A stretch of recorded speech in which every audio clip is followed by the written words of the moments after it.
कि रशिया क्यों हमें अपने ब्लॉक का हिस्सा नहीं समझता, या रशिया क्यों समझता है कि हम वो नहीं हैं। हमारे वाले कशकोल लेके जाएंगे तो वो उसमें भीख डाल के वापस भेज देंगे। अब हाँ। बेकारी हमारे घर आएगा तो हम तो उसको गेट से ही वापस भेज देंगे ना। कोई मेहमान आएगा तो उसको घर में लेके जाते हैं। मोदी साहब उनके मेहमान थे, हमारे वाला उनका बेकारी बन के गया था, तो उन्होंने वहाँ गेट पे भीख डाली इसके कशकोल में और वापस चल। और प्रेसिडेंट पुतिन ने पर्सनल टूर दिया है प्राइम मिनिस्टर नरेंद्र मोदी को अपने घर का। ऐसा हर एक के साथ नहीं होता। यानी रशिया का प्रेसिडेंट किसी मेहमान को, प्राइम मिनिस्टर को अपने घर का पर्सनल टूर दे, सबके साथ ऐसा नहीं होता।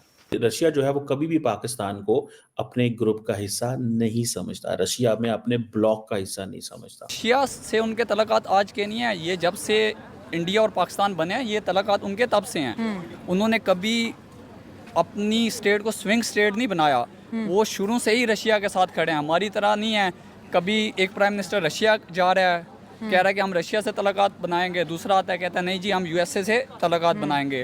तो इंडिया बहुत क्लियर है अपने तल्लुकात को लेके। वो हमारी तरह नहीं है कि हमारा प्राइम मिनिस्टर जा रहा है मिलने, वो प्यूटन से जा रहा है, जाके मिल वो कैमरामैन से रहा है। कि रशियंस ये समझते हैं that we are part of the west, हम वेस्ट का हिस्सा हैं। और वेस्ट क्या समझता है? वेस्ट ये समझता है कि they are getting into the Chinese block, वो चाइनीज ब्लॉक में हमें डाल रहे हैं, हम उधर वो रशियन ब्लॉक में जा रहे हैं। मतलब हर कोई हमें अपने ब्लॉक का बंदा नहीं समझता। अब दुनिया ये कह रही है कि ये सेंचुरी भारत की सेंचुरी है, लेकिन हैरिसमेंट टर्की जाते हैं तो टर्की उर्दुगान के कान में बार बार कह रहे भाई तेरे लिए आम लाया हूँ, तेरे लिए आम लाया हूँ। क्या मतलब उन्होंने कभी आम नहीं खाए? क्या क्या क्या बिहेवियर है? ये तो चलो प्राइम मिनिस्टर तो नालायक है ही है, ये तो फॉरेन ऑफिस वाले लोगों का काम है। प्रोटोकॉल उसको फॉरेन प्रोटोकॉल सिखाए कि भाई आप प्यूटन से मिलने आए हुए हो, कैमरामैन से नहीं मिलने आए हुए। सही और है। आम तो हम वैसे भी उसको भिजवा सकते हैं। प्राइम मिनिस्टर इसके लिए थोड़ी है कि पूरा जहाज लेके जाए कि उसको लाया हूं। प्राइम मिनिस्टर ऑफ टर्की को आम देने जाए। और हम कि इंडिया उन्हें कहता है कि आपने पाकिस्तान को कुछ नहीं बेचना। So Pakistan is very much interested for this S-400। तो नमस्कार दोस्तों, स्वागत है आपका भारत टेक न्यूज की एक नई वीडियो में। दोस्तों वीडियो अच्छा लगे तो एक लाइक करना, कमेंट करना और शेयर करना, और जो भाई भी पहली बार है सब्सक्राइब करना। तो दोस्तों पाकिस्तान मीडिया रो रहा है कि यार मोदी साहब की तो वर्ल्ड वाइड में इतनी इज्जत है, इतनी रिस्पेक्ट है, मतलब हर देश का लीडर मोदी साहब की इज्जत करता है, रिस्पेक्ट करता है, लेकिन हमारे शहबाज शरीफ की कोई भी रिस्पेक्ट क्यों नहीं करता। मतलब जो मुस्लिम मुल्क है वो भी हमारे शहबाज शरीफ की और पाकिस्तान की इज्जत नहीं करते। मतलब जिस देश के पास में जो देश भीख मांगने जाता है सबके पास में, उसकी क्या ही इज्जत करेंगी। मतलब एक भिखारी की क्या ही इज्जत होती है, तो वही पाकिस्तान की इज्जत है पूरे वर्ल्ड के अंदर। चीज को समझना चाहिए कि अगर रशियंस हमें नए ईयर का पैगाम नहीं भेज रहे और मोदी साहब को भेज रहे हैं, तो इससे आपको अंदाजा लग जाना चाहिए that what is the meaning, the significance is कि ये जो पाकिस्तान के साथ जो ताल्लुकात हैं, इसमें इंडिया बहुत इन्फ्लुएंस करता है और India as a counter balance आता है। और इसकी वजह से रशिया की परसेप्शन चेंज होती है, एंड देन पाकिस्तान की अपनी भी सारी की सारी उड़ान जो है वो वेस्ट के साथ रही है। और 2000s में जाके फिर पाकिस्तान ने ये अप्रोच चेंज करने की कोशिश की कि हाँ जी ठीक है, हमें चाइना रशिया की तरफ मुड़ना चाहिए, पर्टिकुलरली हमें एनर्जी कोऑपरेशन की तरफ देखते रहे।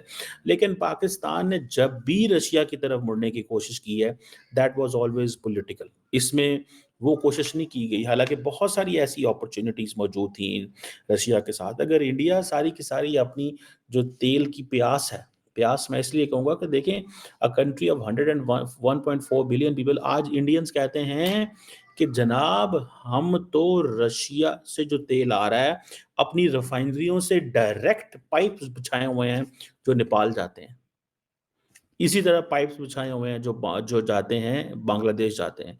सो इंडिया अपना बीच में से 2 सेंट्स भी ले लेता है प्रॉफिट और आगे एक्सपोर्ट भी कर लेता है। सो ये है कि इंडिया ने अपने रशिया के साथ जो ताल्लुकात मजबूत रखे, उसके जरिए उसने खित्ते में अपनी डिपेंडेंस क्रिएट की ऑन नेपाल एंड बांग्लादेश। आज जब वो कहते हैं कि जी हम आज सप्लाई बंद कर दें, ठीक है जी, अदानी के पैसे आपने देने हैं, तो आपको क्या लगता है this is something very interesting। तो इस चीज़ को ये समझने की ज़रूरत है कि इंडिया ने जो रशिया के साथ ताल्लुकात मजबूत किए ऑयल एंड गैस में सेक्टर में, और हमने रशिया के साथ सिर्फ वादे वईद किए, हमने सिर्फ एग्रीमेंट्स किए, हमने सिर्फ कॉन्ट्रैक्ट किए, हमने उस एनर्जी रिसोर्सेज का फ़ायदा, बल्कि हमने पॉलिटिकल एडवांटेजेस लेने की कोशिश की, पॉलिटिकल एडवांटेजेस लेने की कोशिश की, एंड नथिंग बियॉन्ड दैट। इसके अलावा ऐसा कुछ भी नहीं था। जो आप समझ लें कि करने की कोशिश की गई हो। So this is what I understand and this is what I believe कि ये लोग जो हैं वो they believe in this, they are into this game, they understand this thing कि भाई हमें ज़्यादा प्रोएक्टिव देखें दुनिया में जो चीज़ की देखिए, एक तो दुनिया आपको इस चीज़ पे समझती है कि हम रिलायबल लोग हैं, स्टेबल मुल्क है। वाक़ई हमारे अंदर ये अर्ज है कि हम ताल्लुकात रखना चाहते हैं, हम कॉन्टिन्यूटी चाहते हैं। हमारे बारे में ये तासुर दिया जाता है कि हम ईरान और रशिया के दौरे तब करते हैं जब हमने अमेरिका को अलर्ट करना हो कि भाई हमारे साथ ज़रा अच्छे तरीके से डील करो वरना हम दूसरे ब्लॉक में चले जाएँ। दैट लेंस वो हमें अभी भी उस लेंस से देखते हैं, वो हमें कुछ चेंज लेंस से नहीं देखते। समझ रहे हैं आप बात को? वो हमें एक चेंज लेंस से नहीं देखते, वो हमें एक डिफरेंट लेंस से देखते हैं। सो ये चीज़ जो है वो हमें थोड़ी-सी अंडरस्टैंड करने की ज़रूरत है कि हमें दुनिया सीरियस नहीं लेती, so we have to show continuity. ये जो अभी रिसेंटली पाकिस्तान के अंदर हमने ये जो तमाशा किया कि जो साबिक़ वज़ीर-ए-आज़म थे वो रशिया चले गए, ख़ैर वो कहते हैं हम फ़ौज की मर्ज़ी से गए, लेकिन हम तेल लेने गए, लेकिन तेल तो कोई नहीं आया। अभी हमें पता चला जी हमारे पास तो वो रिफाइनरीज़ नहीं है। अभी हमें पता चला जी हमारे पास तो कुछ ऐसा है ही नहीं है। So this is something where we do understand, ये हम चीज़ जो है वो अंडरस्टैंड करते हैं इस चीज़ को, कि ये भई हमारी क्या अप्रोच है। पाकिस्तान जो है वो एससीओ का भी रशिया मेन मेंबर है। अभी फॉर एग्ज़ाम्पल ब्रिक्स की वजह जब पाकिस्तान इस दफ़ा चाहता था कि ब्रिक्स में पाकिस्तान को बुलाया जाता, तो इंडिया ने क्या किया है। कहते हैं ना जिसकी जितनी वैल्यू होती है उसको उतनी ही इज्जत दी जाती है, ठीक है।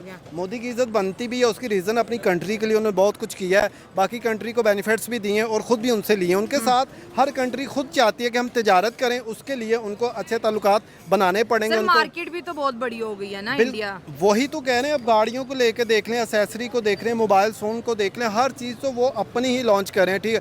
हर ब्रांड प्रोडक्ट वो अपनी लॉन्च करें, किसी कंट्री से वो तिजारत नहीं करें। चाइना जैसी इतनी बड़ी कंट्री के साथ वो माथा लगा के जुड़ के बैठे हुए हैं, ठीक है। जो चाइना हमारे देश में देख लें, हमारे गिलास भी लेना तो वो भी हम चाइना का ले रहे हैं, ठीक है। हमारा अपना तो कुछ है ही नहीं है। तो यही रीज़न है, इंडिया ने अपने आप को खुद मनवाया है, ठीक है। उन्होंने अपनी वैल्यू बेस खुद बनवाई है और बाकी कंट्री को इंडिया से लालच है तो उसकी वजह से वो उनको वेलकम अच्छा करती है, उनको प्रोटोकॉल देती है। मीटिंग में पुतिन साहब के साथ शहबाज शरीफ की भी मीटिंग हुई और एक ऐसी हरकत सामने आई जिस पे लोगों ने बड़ा तंज किया और मजाक में भी उड़ाया इसको कि पुतिन साहब से हैंडशेक करने के बजाय पहले कैमरामैन से हाथ मिला लिया।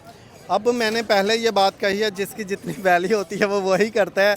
शायद वो अपना जैसे पाकिस्तान में मीडिया को इन्वेस्टमेंट करके पैसे दे के अपनी पब्लिसिटी करवा रहे हैं, जैसे पीछे आपने देखा होगा टिकटॉकर्स को भी पैसे दिए जा रहे हैं, ठीक है। उनको पता था कैमरामैन से सलाम लेंगे तो हमें अच्छा पेश करेगा, ठीक है।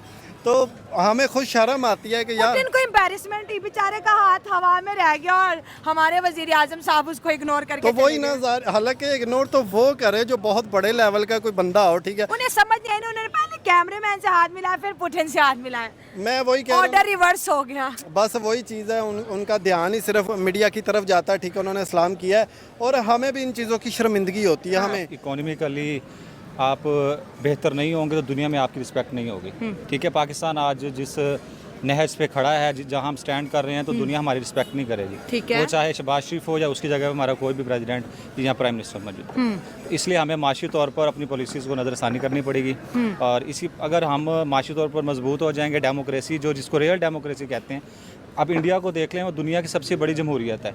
ऑलमोस्ट 1 अरब 40 करोड़ उसकी आबादी है और 99% जो लोग हैं ना, उन्होंने कभी ये सवाल नहीं उठाया कि हमारे मुल्क में जो है वो करप्शन हुई है। तो दोस्तों देखा आपने वीडियो में, मतलब पाकिस्तानी भी चाहते हैं कि हमारे शहबाज शरीफ की, मोदी साहब की जैसे इज्जत हो पूरे वर्ल्ड के अंदर। तो मतलब ये होना एक नामुमकिन सी बात है, क्योंकि जो मतलब भीख मांगने जिस जाता है उसकी कौन इज्जत करेगा। पाकिस्तान आज तक क्या किया है? पाकिस्तान ने आज तक यूएई ले लो, IMF ले लो, हर कंट्री से भीख मांग चुका है। चाइना ले लो, एक भारत से नहीं मांगी है क्योंकि भारत को अपना दुश्मन समझता है, लेकिन आने वाले टाइम में भारत से भी वो भीख मांग लेगा, ये कन्फर्म है। क्योंकि पाकिस्तान के हालात कुछ ऐसे हैं कि पाकिस्तान अपने दिनचर्या को भी नहीं चला सकता है, वो पूरा पाकिस्तान कर्जे में चल रहा है।